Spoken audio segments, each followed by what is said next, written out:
Hi friends, ఈరోజు మనం Fuji mini drive OE2 error దాని సొల్యూషన్ చూద్దాం. ఒకసారి చూడండి, OE2 అనే ఎర్రర్ వస్తుంది. ఇది మళ్ళీ రన్నింగ్ సైట్ కూడా కాదు, కొత్త ఇన్స్టాలేషన్.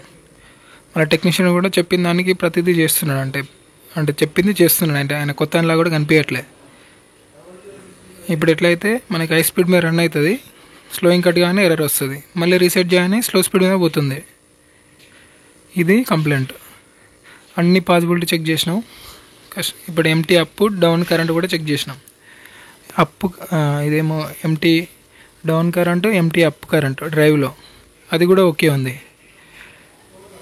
సరే, వాళ్ళు ఏమనుకున్నారంటే డ్రైవ్ ఏమో కంప్లైంట్ ఉందనుకొని ఆఫీస్ పంపించలేదు హైదరాబాద్కి.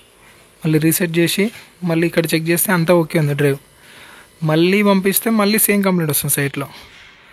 మళ్ళీ మాట్లాడిన తర్వాత అన్నీ చెక్ చేసిన తర్వాత ఈయన కూడా బాగానే ఉన్నాడు. ఇక్కడ ట్విస్ట్ ఏంటంటే, మనోడు కనెక్షన్ ఇచ్చేటప్పుడు మనకు అడగలేదు.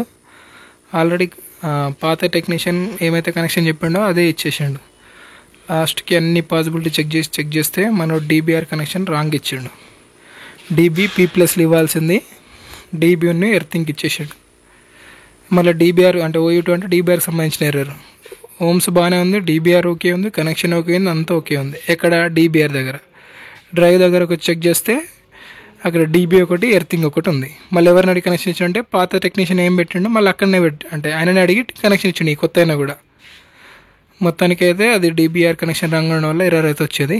ఆ DBR కనెక్షన్ కరెక్ట్ చేసిన తర్వాత ఇష్యూ అయితే రిజల్ట్ ఉంది.